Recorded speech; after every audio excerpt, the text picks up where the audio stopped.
Welcome to First Unitarian Society of Minneapolis, the birthplace of congregational humanism. We carry on that tradition of free thought today, dedicated to promoting a free search for truth, meaning, and justice.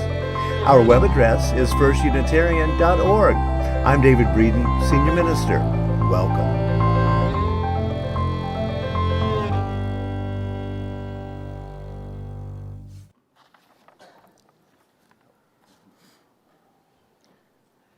Good morning.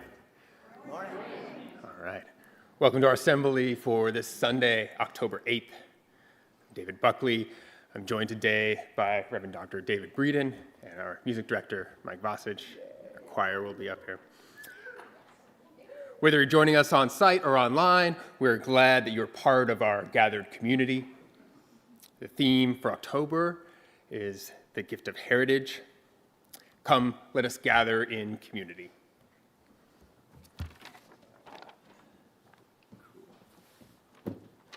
Good morning. Hey, it works. It's working just fine. So here we are. It is October. We've got just an ideal fall morning here. Now there we go. Okay. Yeah, it's been a long time coming. We got some beautiful fall weather. And for this music this morning, we do have our Chalice Choir here, and Amos Luchidi will be joining us to play. Thank you. And we've got three selections, as usual. For Heritage this morning, for the choir, we're going to be doing a piece called Trust the Seeds, which is by a local composer named Elizabeth Alexander. And it's just kind of about, planting the seeds for the next generation, of leaving that heritage for the next generations. And the heritage we've all inherited from previous generations. And then we're going to close with a piece by Rollo Dilworth, and that's he's a contemporary gospel choir director, so we're kind of celebrating the heritage of that music, which is really fun and wonderful. And then for an opening, I'm going to play a piece on the organ here to kind of give tribute to the heritage of this beautiful instrument here, and we'll do my darndest. Okay.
Paul will help me light the chalice, which we do at as we begin our assembly and we speak one of the principles or aspirations of our society.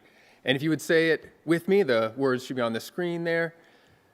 We aspire to live joyfully and ethically in loving, reverent relationship with humanity and nature.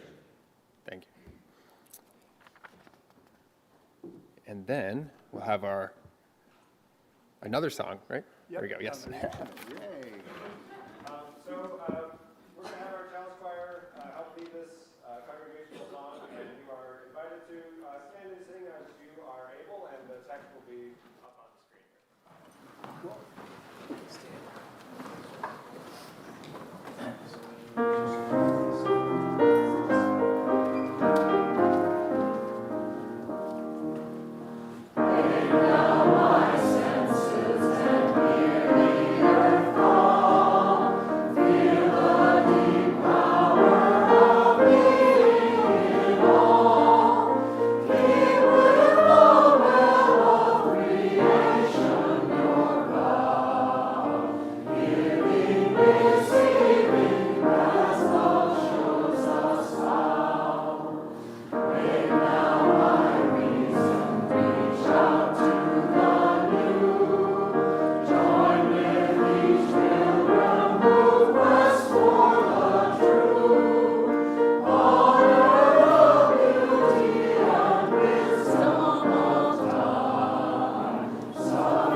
Standing for our congregational covenant. Is the spirit of this place, and service its law. This is our great covenant, to dwell together in peace, to seek the truth in love, and to help one another. Thank you.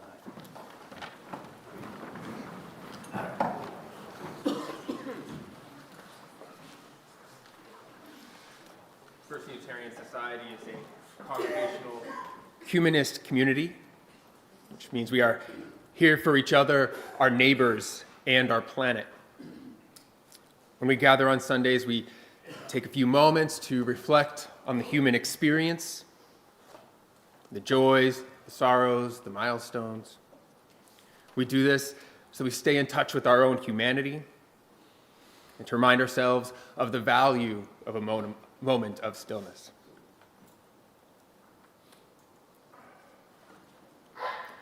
Cindy Pichota became very ill and was then hospitalized in September and has thankfully been back at home now for a couple of weeks. She's working on recovery. She's been diagnosed with a rare form of West Nile virus, a disease which is transmitted by mosquitoes. This has caused some physical limitations, and she will not be at FUS for a while. She wanted us to tell everyone to wear their bug spray in the summer. And Cindy says she's looking forward to a time when she can be back with the FUS community again. So we're keeping her in our thoughts. Downstairs, you can stop by the card basket and send a note to Cindy or anyone who's unable to attend today, people we mentioned in joys and sorrows.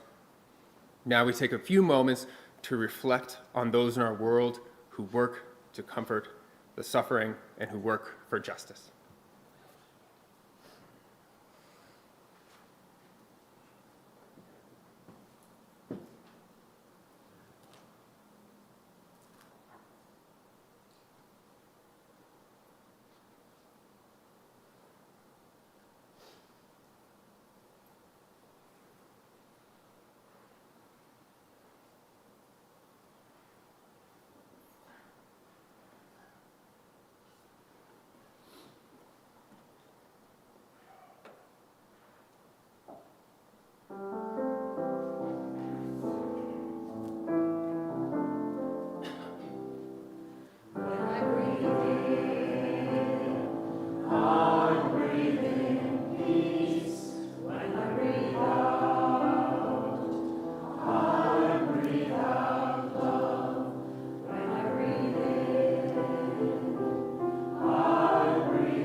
Hey, FUS family.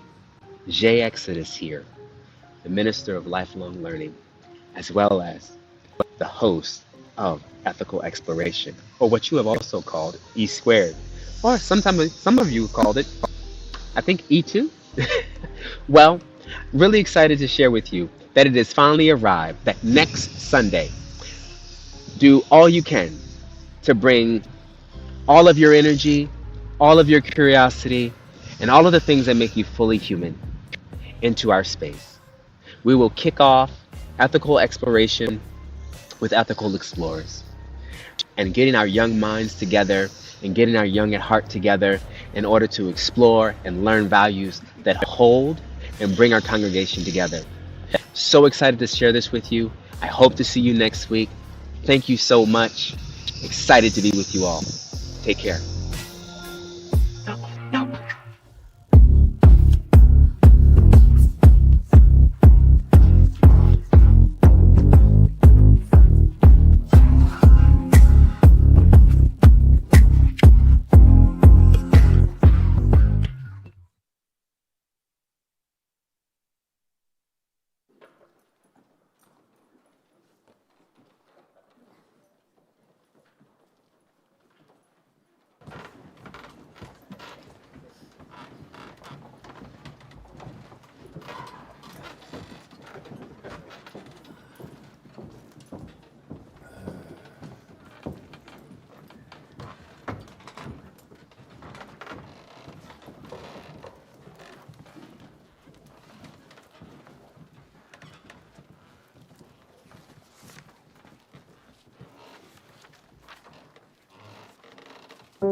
Our theme for October is heritage.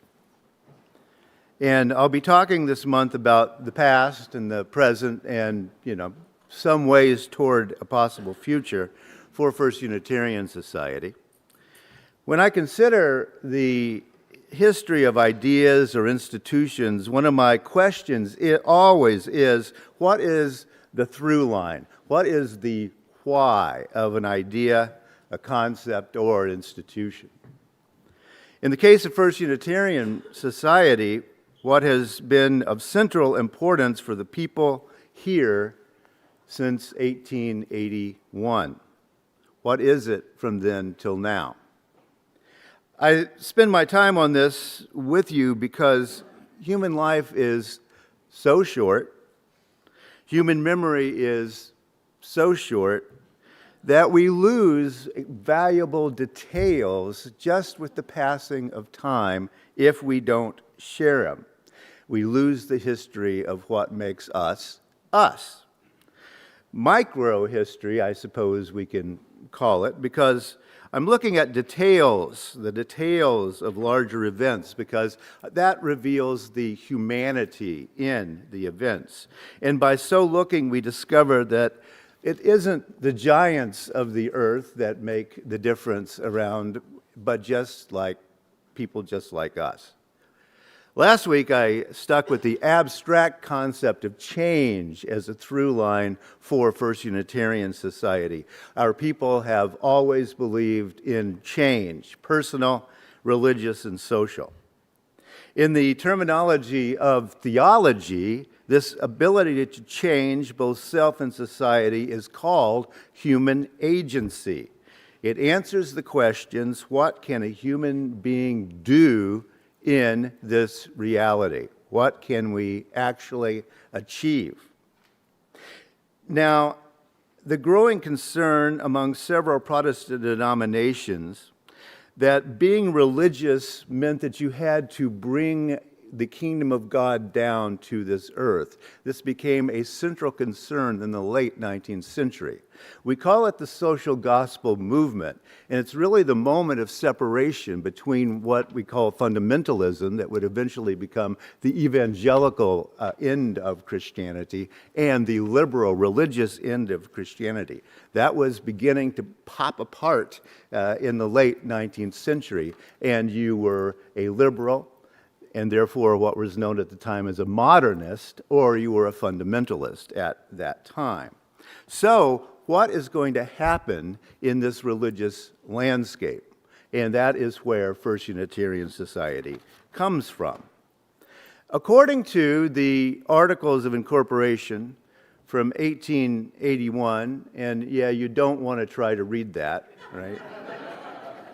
Yes, typewriters weren't quite common yet, but it called the purpose of FUS to form an association where people without regard to theological differences may unite for mutual helpfulness in intellectual, moral, and religious culture and humane work. That was the stated goals of incorporation in 1881. Without regard to theological differences. That's the one I want to think about today. Now, there's more than one way to disregard theological differences, of course. Which ways offer possibility and potential for the kind of thing that's going to develop at First Unitarian Society, and what would not be that? What would become more of the mainline religious institutions?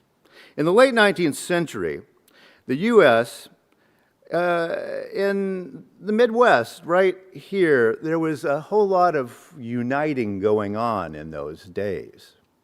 All right? The reason for that is that as Euro-Americans moved toward the West, and this was the West in those days, as they moved west, they were looking at cheap land, and religion was not one of the things they were all that worried about. So Presbyterians went west, Unitarians went west, Universalists went west, and they didn't check where the local church was when they started off. So they met up often in the middle of nowhere somewhere out there, and there was no social life for them because social life revolved around the church in the 19th century and into the early 20th century in the United States. So here they are, and they decide they're going to build a church. And you find these all over rural communities still. The Union Church, where several different denominations went together to build a church in order for them to have a place, and then they had to divvy up and share what times they would meet. Now, the bigger ones moved out fairly quickly and built nice big 19th century monstrosities of bricks, right? And the smaller ones stuck together. And that tended to be then what the Unitarians and the Universalists were doing as smaller groups that were sticking together. And that's the kind of uniting that I'm talking about going on. So without regard to theological differences then meant something in 1881 that it may not mean in 2023, but I do think that it's an interesting question is what were they talking about, and what should we be talking about? Should we be talking about the same sort of thing? And the way I want to go about talking about that is to jump to 1905. Now, Edwin Stanton Hodgin was the second minister at First Unitarian Society. He was born in Vermillion, South Dakota, which I don't know. Anyone know where that is? Ruth knows where that is. You know where. Okay, all right. I knew Ruth was from over there somewhere, but okay. Well, he died in 1956, and he was the senior minister here from 1905 to 1909. Now, he wanted to go to Harvard, but the University of South Dakota was not considered a university yet. And so they wouldn't let him matriculate at Harvard because it was not an accredited university. So he went to my alma mater, Meadville. All right. Well, not long ago, one of the members of our archives committee was looking around at rare books, and by golly, a book that he wrote was for sale. It is E. Stanton Hodgin, Confessions of an Agnostic Clergyman, A Lifelong Search for a Satisfying Faith, Beacon Press, 1948. So, needless to say, we had to get that for the archives. And some of these days, you may want to join the archives committee too. There you go.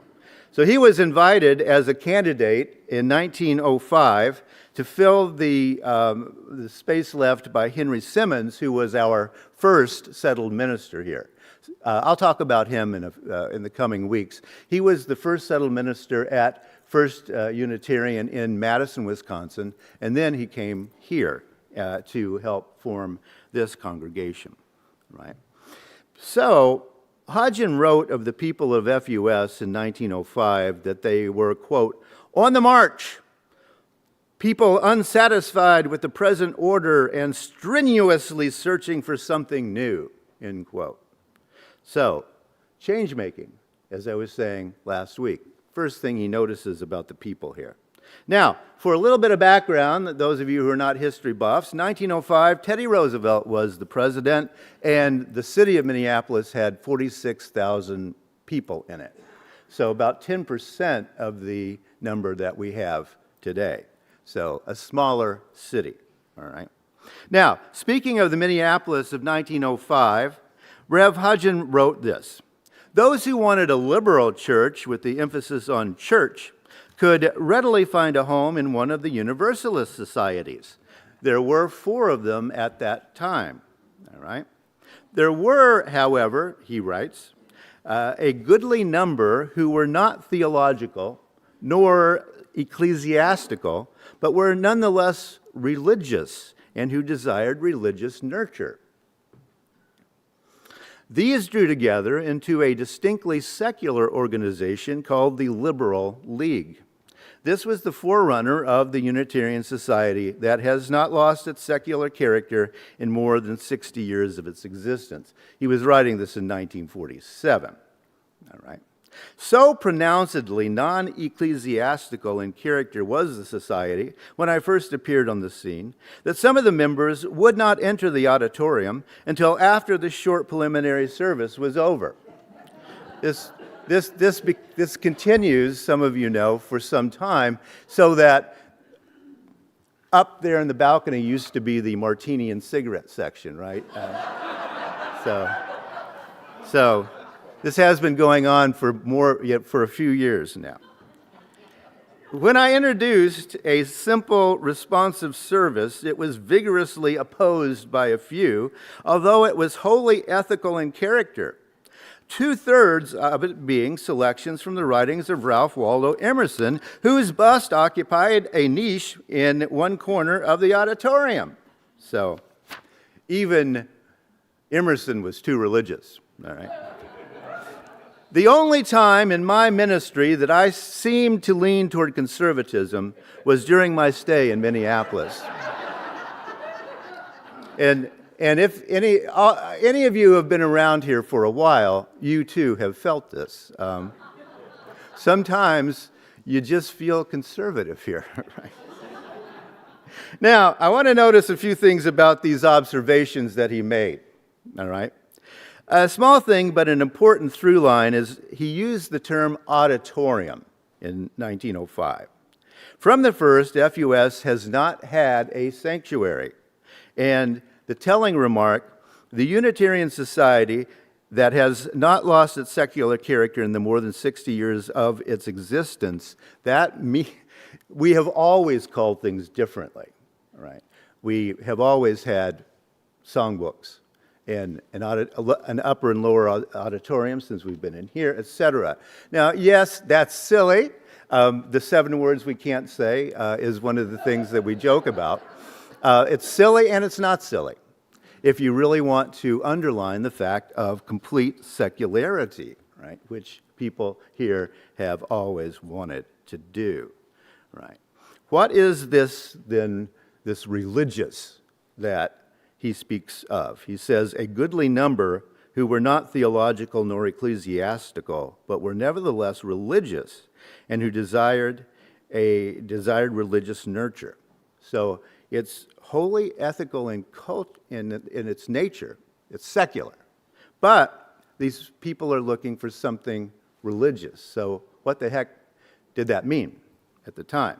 So let's look back at the Articles of Incorporation here. It's to form an association where people without regard to theological differences, may unite for mutual helpfulness in intellectual, moral, and religious culture and humane work. All right. Now, religious culture. We don't really use that term in contemporary English. It's an odd phrasing, as a matter of fact, which says to me that the people who wrote it back then in 1881 or so were attempting to incorporate some sort of new idea into what they were trying to talk about. Religious culture. All right. Now, I know that I'm always going on about the changes in language, but they do reveal things when we begin to look how words and phrases change over time. It's important, I think, to know the original intent, even if you're not a Supreme Court justice trying to rewrite laws. It's good to know the original intent, even if you ignore it, which is sometimes the best thing to do. The term culture took on radical new meanings in the late 19th century.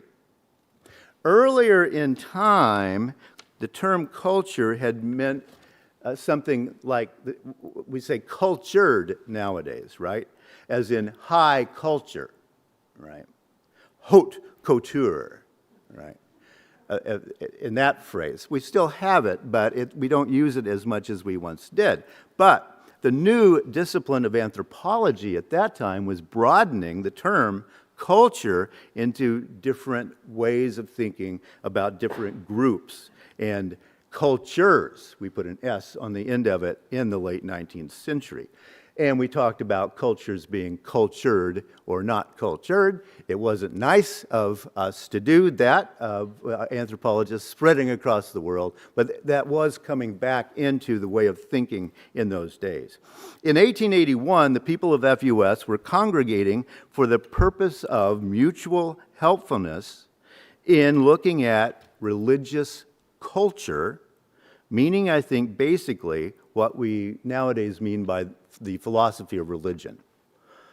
I mean, nowadays it's a whole academic field of interest, but the philosophy of religion, I think, is what they really meant by religious culture.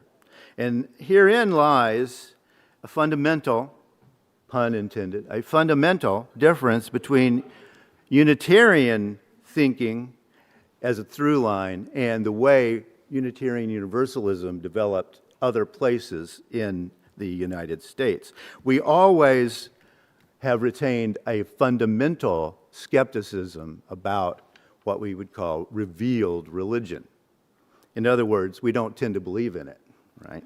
Universalists at the beginning of the 20th century still thought that Christian and Hebrew scriptures were to be regarded in high regard as probably the highest regard. Many Unitarians, however, began to think that Scripture, all of Scripture, from Christian to Confucian, was human-made, was made up by human beings. That is a fundamental change in the way that people were thinking in the late 19th century.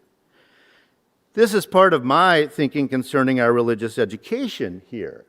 We always have had a fundamental difference between how we in the Unitarian strain thought and the way the Universalist strain thought. Over time, we adopted the Unitarian Universalist curricula, but it never did fit with our more secular families. That's part of the through line of what First Unitarian is about.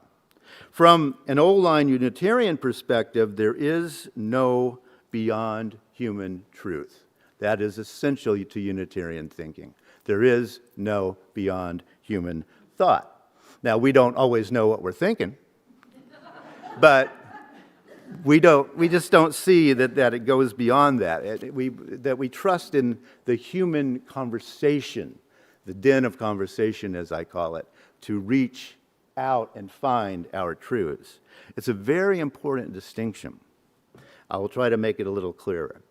The people who formed the original congregation did not join for the purpose of religion, but for religious culture, because they were secular freethinkers. They were secular freethinkers. That's what the Liberal League was. It was pronouncedly secular. Religion for them meant the Lutheran state churches, the Germans, the Scandinavian, and the Roman Catholic state churches of Europe of the day that they had just left. That was religion. But religious culture meant the broader, universal experiences and emotions that human beings have in relation to the mystery, the big, the great, the cosmos, as Walt Whitman called it. Religious culture is about the emotional and ethical responses human beings have to our reality. Right. That's the difference. The philosopher John Dewey summarized this in his 1935 book, Common Faith, which I'm sure Rev. Hodgson had read by the time he wrote his memoir, although it hadn't been written when he was here.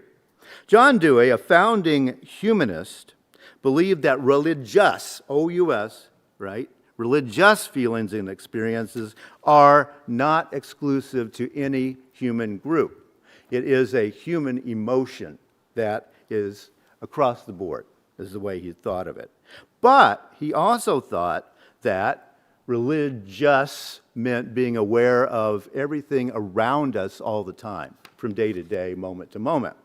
This is a class that I'm teaching at United Theological Seminary this term, as a matter of fact, called Humanist Aesthetics and Practices. It talks about how do we live as humanists in a day-to-day way. John Dewey taught that the religious aspect of human thought ought to be nurtured and celebrated because it contributes to a shared sense of community and understanding. It has usefulness as an emotion, this religious impulse. And that's where religious culture is going from the concept of John Dewey and around there. The freethinkers of 1881 would become the humanists here of 1916 and 1935, who celebrated a common faith based on shared human experiences and no religious doctrine at all. As I put it nowadays, people matter more than ideas. Rev Hodgson phrased it this way: I prefer to sweep aside all these vain expostulations, wizardly institutions, genuflections, and entreaties, leaving in place of them something much more meaningful and expressive: silence. If you can't improve on silence, just shut up, preacher. But you can see the good old free thinker right there, right? Vain expostulations, wizardly institutions, right? Genuflections and entreaties, leaving in place of them something much more meaningful and expressive: silence. Well, what are the takeaways from my little look at this one person from our past? We have had 10 settled senior ministers since then. The average time span is 14 years, so ministers tend to like this place. We've only had 10 since, yeah, that's pretty good. The average minister lasts 3-4 years in most places, right? So, now one conclusion is that the society is itself a study in the development of what it would look like for a group from the 19th century freethinkers to go into the 20th century humanists and into the 21st century, what are we going to call ourselves? I don't know. Maybe not humanist. It's not going to be me, right? It's going to be this gathered group that it will create the next movement from where we have been. It's not up to me. It's the collective consciousness of the people of First Unitarian Society. So, what are the through lines? I think there are several. The people of FUS have always insisted upon the secular ahead of the religious. The secular ahead of the religious. We're absolute on the church and state thing, but it goes further than that. We think as secular people, right? We think as secular people, even though we also think as religious people, and that's a very fine distinction. The people of FUS have always insisted that the secular is religious, right? And time is bearing this out. More and more people are realizing this simple fact. When we talk about decolonizing Christianity, what we're talking about is getting rid of those assumptions that have built up over time, right? We gave them up a long time ago. If you're creedless, you're halfway there. The people of FUS have remained of two minds concerning formal ritual. That too is true.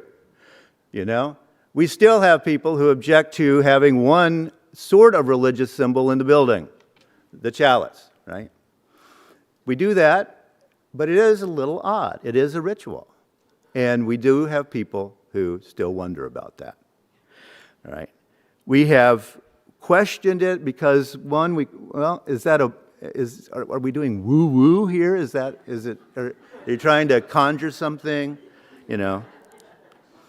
But we also know that there are positive aspects to ritual, and that's always been a tension for us. When is it manipulative and when does it make things more real? And that will always be a question, I think. The people of FUS have always insisted upon deep systemic social change. He was very careful when he arrived in 1905 to recognize women who ran the congregation as much as men, right? There was no awareness of gender at that time, which was pretty forward-thinking. From the beginning, the people of FUS have assumed gender equality, right? And I think that's why we are at the forefront of transgender rights today, right? We're always on the move, as he said. And my topic last week, change. We believe in change for ourselves, and we believe that everyone should have the opportunity to change. That's a far-off dream in this nation. Yet it's the hope and purpose our forebears strove toward, and we must live with it. We must live for that hope and that purpose. Everyone in our society must have the opportunity to change and to feel that those choices are made in freedom. We here assert that religious and philosophical traditions were created by human beings, and people matter more than those ideas do. Whatever your tradition, always. We assert that a life of meaning and purpose is a life of service to the common good. In the decade that I have served FUS, the number of people meeting the description of none of the above, no religion, has grown exponentially in this decade. It's now 30% of Americans who say that they are religiously unaffiliated, and half of those claim to be atheist agnostic, so roughly 15%. Those people are and always have been the people who gather at First Unitarian Society. In 1881, in 1905, in 1950, we were a few. We're always going to be a few. Now, we're a little more few, but we're still that small group. When I became a humanist in the 1970s, fewer than 1% of the U.S. population claimed to be atheist agnostic. Fewer than 1%. And now, some people think it's up to 25%. Not huge numbers, but growing numbers. We must honor the FUS past when we search for the essences of what created and sustained this congregation all these years. By so doing, we avoid the anxiety that often accompanies considerations of the future. We are creating the future. And this institution is one of the few places that can do that. We have been on the cutting edge of religious thinking since the beginning. First Unitarian Society is unique. It was unique when it began in 1881. It was unique when it voted to call a humanist minister in 1916. It was unique in having carried the banner of 19th century free thought through the 20th century into humanism and into the 21st century. And no, I don't think we know what to call it yet. The through line, perhaps Rev. Hodgin got it right when he wrote this. Striving and straining for complete answers to life's unanswerable questions, pursuing theological promises of perfection, is like following the will-o'-the-wisp that lures us off into the bogs of oblivion. Will-o'-the-wisp, jack-o'-lantern was another term for that phosphorescence that people thought were dead spirits, following them off the path. Well, I think that's pretty clear what he thought. Since 1881 and before, the people of FUS have been at the cutting edge of religious thought. Just as in the case of human beings, a congregation is what it is because it was what it was, and it will be what it will be because it is what it is. Today, we invite all like-minded, independent thinkers to join us in our search for life and life abundant for, as they called it in the first Humanist Manifesto, a shared life in a shared world. Thank you.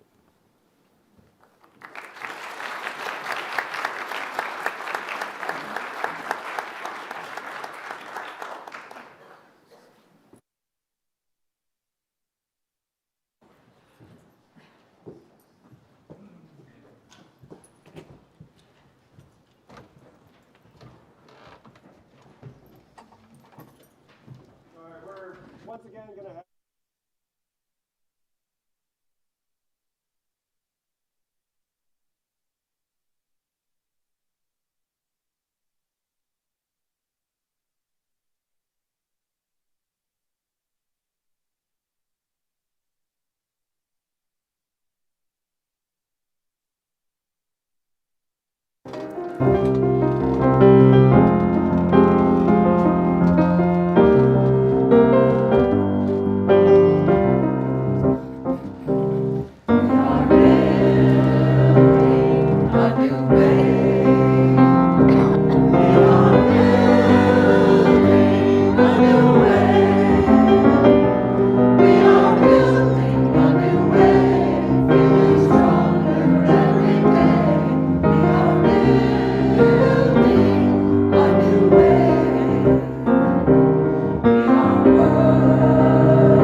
Good morning, everybody. I'm Michael Pileggi, longtime member and member of the Board of Trustees. You're wondering why am I dressed so casually? So I've been here this morning helping prepare the mini meal. And thank you. Which brings me to why I'm here, to talk to you about two things. When I'm at home, I am a one-dimensional type of person. All I do is think about food, what I'm going to make, and making it. And as you can see from my waistline, I'm successful at this. And on the occasion we have a free night, I like to watch movies about cooking. So I thought, well, why not have a meal and a movie night here? So here's the concept. Bring an entree based on the theme of the movie. We'll eat in the lobby at 6, and then when we're done about 6:45 or so, we'll come in here and watch the movie together. We have 3 dates, and this will be on the website and in the Friday newsletter. Saturday, October 1st, the movie is Big Night. It's an Italian movie about Italian food. November 1st. What? Saturday, November 1st? October 21st. 21st. Oh. Okay. You said first. Sorry. No, it's okay. Saturday, November 18th, Eat, Drink, Man, Woman, Chinese movie with subtitles. So you would bring a Chinese entree to serve for about 15 people. And then Saturday, December 16th, The 100-Foot Journey, which is French or Indian food. We've never done this, so we'll try it for 3 Saturdays and we'll see how it goes. If there are 2 people here, me and my wife, well, this is the end of it. If there's 30 people and people want to continue, I have a list of 55 movies about cooking. Don't get to Babette's feast. There is no reservation needed, there's no commitment, there's no nothing. Show up and with the homemade, preferably, entree, we'll share the meal together and watch the movie. There will not be childcare, and if you need to use the kitchen, I'll have that fired up and you can warm your meal. And then you're saying to yourself, well, wow, this is so cool. No cost, how do they do this? This is my Board of Trustees hat on now. So your continued donations and pledges to, financial pledges to this society is how we keep the doors open, have a custodian here, have an AV person here to run the equipment, keep the heat on, blah, blah, blah. You know the drill. If you would like to donate, you can go to the website. In the upper right, it says Give, and you can use PayPal, or is it Venmo or Venco? Venco, or you can simply hand a check in at the office to Kate. Thank you for listening. I'll see you at the mini meal. Yeah.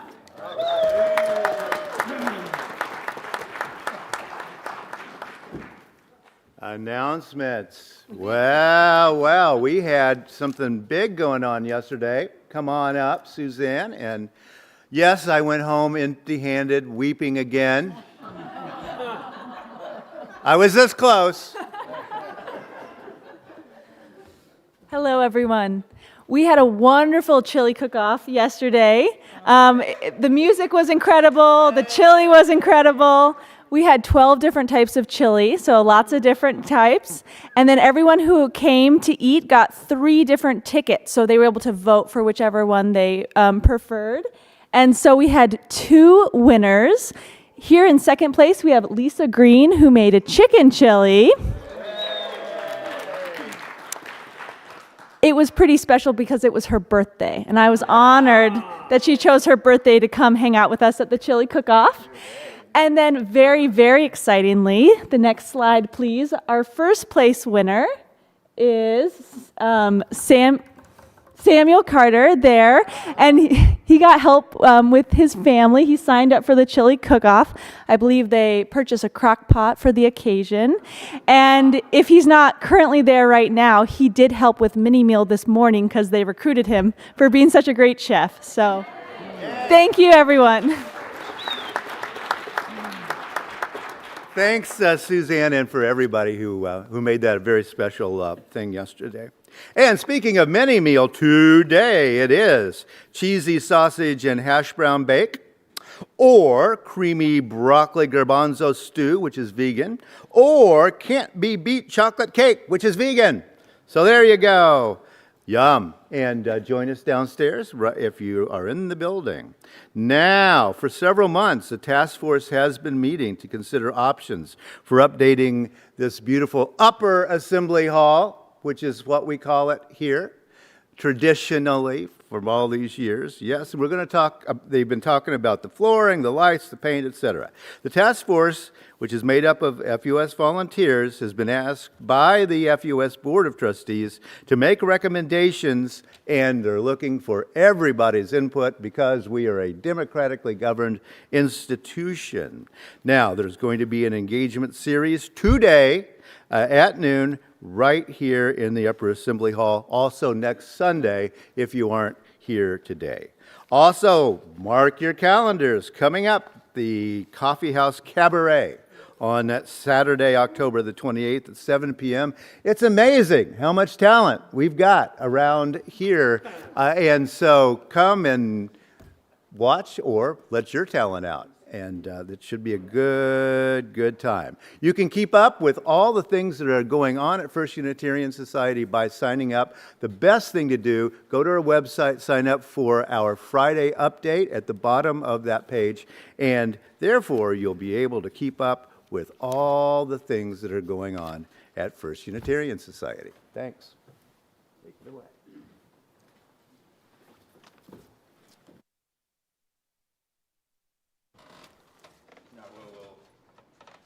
Extinguish our chalice. So can you join me for the words of that when they come up on the screen? We extinguish this flame, but not the light of truth, the warmth of community, or the fire of commitment. All of these we carry in our hearts and in our minds until we are together again. Thank you.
Go out into the world. Be fearless. Ask questions. Hold on to what is good. Strengthen the weak. Comfort the fearful. Serve the suffering. Do what makes you come alive. Because, as the great Howard Thurman says, we need more people who have come alive. Rejoice in the power of the human spirit. So may it be.